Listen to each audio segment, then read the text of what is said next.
We need to talk about this Rafael Nadal, Daniil Medvedev head-to-head.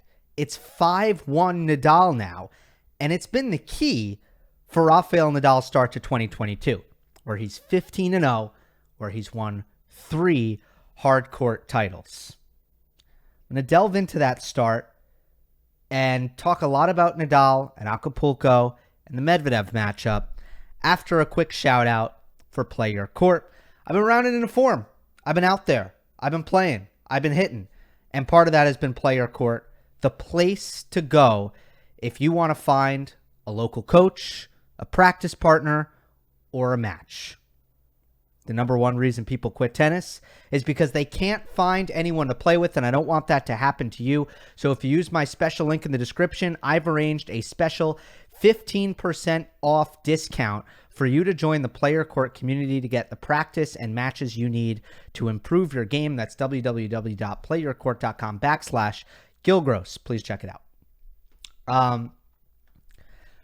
Look, there has not been a seismic shift in Nadal's effectiveness on hardcourt. There just hasn't. And I looked into the numbers before I started here, and I knew what I was going to find. I knew that I was going to find that Nadal has been on outdoor hardcourt. If you include indoor, the numbers get a lot worse for Rafa. We know that. Outdoor hardcourt since 2018. I want to take you through the years here, all right? In 2018, he went 14-0 in matches that he didn't retire. Bad knees in 2018. On the hardcourt, the knees were bad, but 14-0 in matches that he didn't retire. In 2019, he went 23-3 on outdoor hard. Lost to Djokovic, all-time great performance by Novak. Lost to Kyrgios in Acapulco, third set tiebreak. Nick got in his head a little bit in that match. Lost to Federer, who definitely found some magic, obviously, in that Nadal head-to-head. 2020, he went 13-3. Lost to David Goffin. I don't actually remember that match, believe it or not. Lost to Djokovic, ATP Cup. Then he lost a team at the Australian Open where he just wasn't quite aggressive enough in that match. In the tight moments, team was outstanding and won a bunch of tie breaks to win that Australian Open quarterfinal. 2021, 5-2, got tired against Tsitsipas at the Australian Open and lost from 2 sets to love up, and then lost to Lloyd Harris in DC. So that is outdoor hardcourt. You add it all up, 54-8. 54 wins, 8 losses for Nadal on outdoor hardcourt since 2018. Doesn't count if he retired. That's an 87% win percentage. Now, if you want to get super hardline, kind of numbers heavy, which I don't always like to do, but I think it hammers the point home. 87% win percentage. If you say 15 matches and you're going to win 87% of them, that puts you at 13-2. Nadal's 15-0. Well, I know it doesn't work out perfectly, but those 2 matches, the only 2 matches that you kind of expected Nadal might lose are the Medvedev matches. And he is 2-0 against Daniil Medvedev. That has been the difference this year. Now, one of the things that's been so impressive about Nadal's start is coming back from injury with the trauma of the foot injury, which seemed just a lot scarier and more severe than the knee tendonitis that he has come back from so many times. So it was very impressive that he's able to come back and show his best stuff right away. But other than that, it's the Medvedev wins. That has been the key. Everything else, it's just what Nadal's been doing for years and years and years.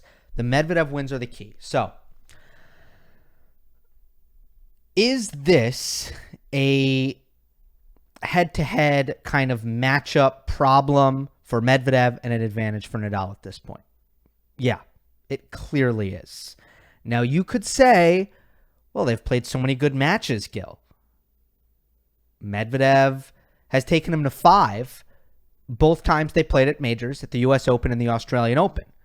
And yes, that's true, but not once in their 6 meetings. And by the way, all 6 meetings came post-Medvedev breakout. summer 2019 and beyond, all 6 meetings, not one time has Medvedev beaten Nadal easily. Nadal beat him easily in Canada in 2019. Nadal beat him easily last week in Acapulco. Not one time has Medvedev had that easy win. And Nadal has, yes, pulled it out under pressure. The only place that Medvedev has beaten Nadal is at the Tour Finals on that indoor hard court where Nadal just has never really been that good. So yes, there is plenty of reason to believe that there is a matchup issue for Medvedev here. And this is how I would try to explain it. Medvedev, there are 2 things that Medvedev does. Medvedev has a massive serve and he gets a lot of free points. Well, Nadal's an elite returner. He doesn't win that serve return dynamic as handedly against Nadal as he does against other players. Nadal's a great returner. The second thing is that Medvedev, his defense confounds 99% of his opponents. You play Medvedev and you can't find a way to force errors, to hit winners. Nowhere on the court you feel like he's not covering. You feel like you can't hit through him. He's a wall. His defense is impenetrable. Everything comes back. It's deep. He doesn't miss. How am I supposed to win here? The defense is what makes Medvedev's baseline game strong. Let's face it. He's not an amazing offensive player. Now, he's got one amazing offensive weapon, his serve. That's the offensive weapon. Everything else, he's amazing from neutral. He's amazing on defense. He's not amazing offensively off the ground. So you take that fact and you look at what Nadal's able to do. Again, 99% of players, they don't have the weaponry to get through Medvedev's defenses. It's different with Nadal. Nadal has what it takes. Plain and simple. And look, we've seen that there are some game plans that Medvedev can try to implement that can work against Nadal. They're incredibly physical and hard to sustain. That's what we saw at the Australian Open. But at the end of the day, Nadal has the unique attributes necessary that are required to hit through Medvedev's speed, his court coverage, his defense, his counter punching. And those things are, first of all, an all-time great elite offense-generating forehand. That's where it starts. And if you look in the second set of the Nadal-Medvedev match in Acapulco, at 3-2 Nadal serving, there were 1 million break points. Look at the first 4 break points that Nadal saved in that game. All forehand brilliance. Every single time. Serve and volleyed to save 1. Hit a couple of drop shots. I think 2 to save a couple. You had all these break points. You had 1 bad unforced error by Medvedev. The rest were saved very impressively by Nadal. That was the key game, certainly, in that Acapulco semifinal. And that's a good sampling of why Medvedev's defense isn't going to win matches against Nadal. It's not going to be the reason he wins matches against Nadal. He's going to need to find more. He's going to need to find something else. Not only does Nadal have an all-time great offense-generating forehand, it's how he uses it. Yes, he can generate an incredible amount of pace and hit big into open space. You need that. But more importantly, because a lot of players have that. Andrei Rublev has that. He's bad against Medvedev. Andrei Rublev doesn't open up the space because he doesn't hit the short angles as comfortably as Nadal. Nadal on his forehand and his backhand does a good job of this as well. He's so proficient at hitting the sharp angles that he's able to drag Medvedev off the court and open up space to hit into. And if you're not able to do that, Medvedev's defense is too good. You are not going to be able to create off the ground if Medvedev is in the middle of the court. You have to drag him out of position. It's a must. And by the way, you also move him in. If you hit it short angle, you don't let him go backwards where he defends even better. You make him move forwards. Second thing that Nadal has after his forehand is net play, which of course neutralizes or cancels out a player's ability to play defense. You can't play defense against net play. You have to try to hit a pass, okay? So that one is universal, and you need to finish points at net against Medvedev, and Nadal's able to finish points, and that includes serve and volley, which is a crucial play against Medvedev, and something that if you're not utilizing, you're hurting yourself against Daniil Medvedev. It needs to be in your repertoire, but you have to be good at it, and Nadal's really, really good at it. And then the last thing is drop shots. Again, to counter Medvedev's defensive positioning, that is going to be a key tool to hit through the defenses of Medvedev, is to take away depth. To take away depth when he's far back to attack, again, his return position and his defensive positioning. Nadal has all of those things. He's mastered all of those things. His offense is good enough to get through Medvedev's defense. Most players aren't. And if you look at the more difficult, the players that Medvedev has had a much better time against, Zverev is not at a high level in any of those things. His forehand is not close to what Nadal's forehand is. His net play is not close to what Nadal's net play is. His drop shots are not there. Djokovic has great drop shots and really good learned net play that hasn't come naturally to him, but the forehand is not what Nadal's forehand is. He's got other things, but not that. The offense, and he's been able to play Medvedev close and beat him plenty of times, but Djokovic is not a bad matchup for Medvedev. Djokovic is just a great player who has the ability to beat Medvedev. There's a difference there, right? Tsitsipas actually has a lot of those things. He's got great offense, but he can't return the serve. So if you don't start with returning the serve, you're going to have a problem no matter what. That's just, a way to go through a couple of the rivals that I think Medvedev has competed really well against. Winning records against Tsitsipas and Zverev. Djokovic is a class above, doesn't have a winning record, but has played him very, very tough. Nadal has been different. Nadal is the tougher matchup. Now,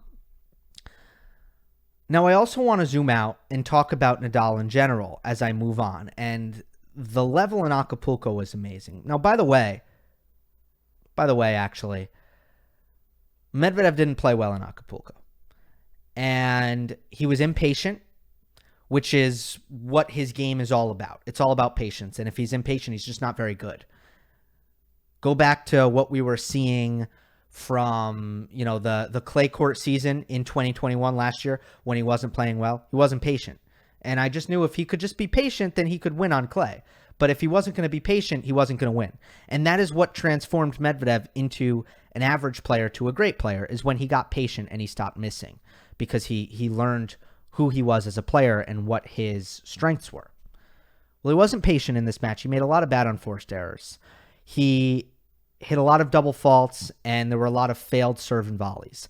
In most of the games that Medvedev's serve was broken, you could go to double faults and failed serve and volleys.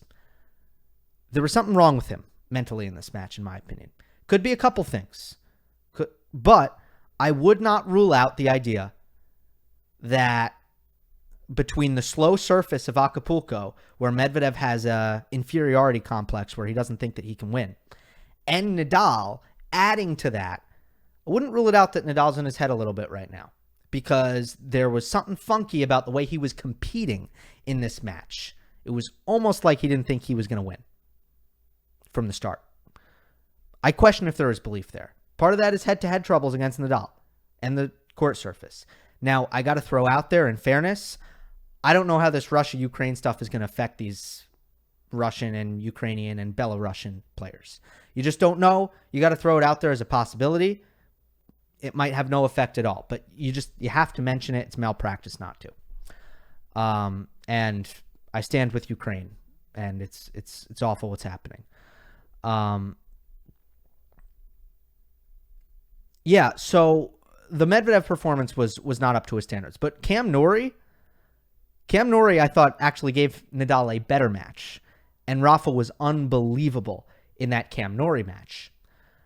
And he was unbelievable in the Medvedev match, don't get me wrong. It just wasn't the best version of Medvedev, and I think part of that was Nadal might be in his head a little bit. Norrie played unbelievable. Nadal was too good. Nadal looked amazing. The forehand is his tell. It's when you know how confident he is. How often is he hitting through it? What kind of depth is he getting on the forehand? How much is he going after it? How often is he going down the line? The serve was good as well. That's been when he's been bad in the last couple of years. The serve has been one of the issues usually. Unbelievable. Nadal might be having a moment here. I'm going to end on this. Nadal might be having a moment. We saw Roger Federer after winning the Australian Open. Big surprise there. Just as big as a surprise, if not bigger, than Nadal winning it this year. He had new life after that win and won the Sunshine Double. Looked like he was playing with absolutely no pressure and an unbelievable freedom for a very long time after that. Nadal might be having that moment. This might be happening here, where he just won a major title that he really didn't believe that he was going to win. And he's healthy when he thought he might not be healthy again. Thank goodness that wasn't the case, but he thought that might happen. And now he's just feeling amazing and relaxed. And we are getting a dangerous version of Rafael Nadal as a result. That was 10 out of 10 stuff from him in Acapulco. 15-0 and the favorite going into the Sunshine Double. Hope you enjoyed. Don't forget to subscribe. I'll see you next time.